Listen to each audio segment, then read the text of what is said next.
Besides the nucleus, the eukaryotic cells have other membrane bound distinct structures.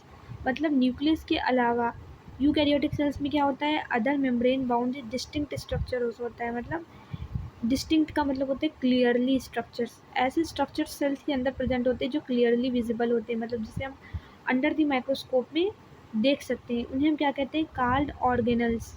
Organelles कहते हैं, जैसे like कि कौन कौन से होते हैं, जैसे कि like the endoplasmic reticulum, the Golgi complex, lysosome, mitochondria, microbodies and vacuoles. The prokaryotic cells lack such membrane bound organelle. कह रहा है यहाँ पे जो प्रोकैरियोटिक सेल्स हैं, लैक मतलब absent होता है such the membrane bound organelle. इनमें ये endoplasmic reticulum, Golgi complex, lysosome, mitochondria, ये सारी चीज़ें प्रोकैरियोटिक में नहीं पाई जाती हैं। लेकिन खाली एक ही ऑर्गेनल है जिसे हम कहते हैं ribosome, are non membrane bound organelle found in all cells both eukaryotic as well as prokaryotic. मतलब जो राइबोसोम है ये एक नॉन मेम्ब्रेन बाउंड ऑर्गेनल है और ये प्रो और यूकैरियोटिक दोनों में पाया जाता है। Within the cell ribosome are found not only in the cytoplasm but also within the two organelles chloroplast in the plant and mitochondria and on rough endoplasmic reticulum.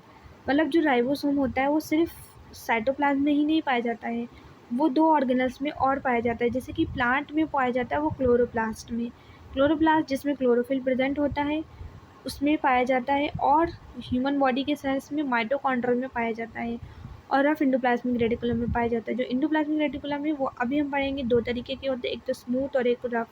तो rough endoplasmic reticulum में पाया जाता है। अब यहाँ पे जो हमारे राइबोसोम होते हैं वो कितने उनकी जो दो सब यूनिट्स होती हैं, एक 70S और एक 80S। जो 70S वाली होती है वो हमारी क्लोरोप्लास्ट और माइटोकॉन्ड्रिया में पाई जाती है, और जो 80S वाली होती है वो हमारी रफ इंडोप्लाज्मिक रेटिकुलम में पाई जाती है। Animal cells contain another non-membrane bound organelle called the centrosome which help in the cell division. अब एनिमल सेल्स में क्या पाया जाता है, एक another non membrane bound organelle. अब देखिए मेम्ब्रेन बाउंड ऑर्गेनल में हमारे कौन कौन से थे, एक तो endoplasmic reticulum, Golgi complex, lysosome, mitochondria, microbodies and vacuoles. Non membrane मतलब जिनके चारों तरफ मेम्ब्रेन नहीं पाई जा रही है और वो मेम्ब्रेन बाउंड नहीं है, मतलब मेम्ब्रेन से जुड़े हुए नहीं है। किस मेम्ब्रेन से, न्यूक्लियस की मेम्ब्रेन से वो अटैच्ड नहीं है, वो डी अटैच्ड हैं। तो वो है हमारे क्लोरोप्लास्ट एंड हमारे माइटोकॉन्ड्रिया, और हमारे कौन से हैं, हमारे नॉन मेम्ब्रेन ऑर्गेनल के अंदर हमारे सेंट्रोसोम। तो एनिमल के अंदर हमारे दो membrane non membrane bound organelle हो जाएंगे, जो जो हमारे क्या है, एक तो हमारा माइटोकॉन्ड्रिया है और दूसरा हमारा सेंट्रोसोम है। सेंट्रोसोम क्या करता है, which help this cell division, जो सेल को डिवाइड करने में मदद कराता है, मतलब डिवीजन में, सेल साइकिल में मदद करता है। Cells differ greatly in size. अब कह रहा है जो सेल्स होती हैं वो बहुत ज़्यादा ग्रेटली मतलब ग्रेट नंबर में क्या करती है, डिफरेंट होती है इन दी साइज़ में।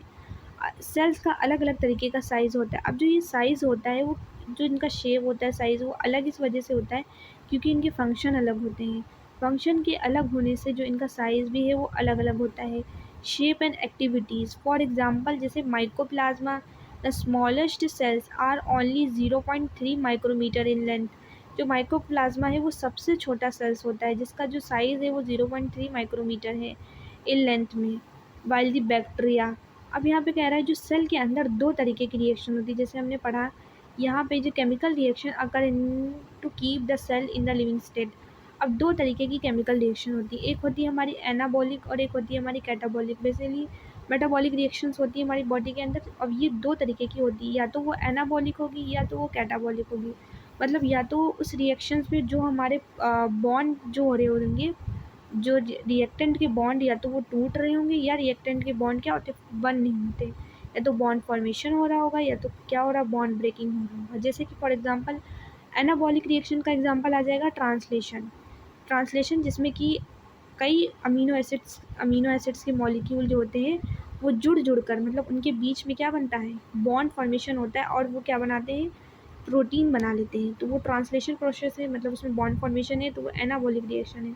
कैटाबॉलिक के अंदर आएगा हमारा ग्लाइकोलिसिस। ग्लाइकोलिसिस जिसके अंदर हमारा ग्लूकोज का फर्दर ब्रेकडाउन होता है और वो पायरुवेट में कन्वर्ट होता है। तो ये एक कैटाबॉलिक रिएक्शन है जो हम आगे फर्दर हमारे प्लांट फिजियोलॉजी में जो हम चैप्टर पढ़ेंगे उसके अंदर हमारा ग्लाइकोलिसिस डिस्कस करेंगे।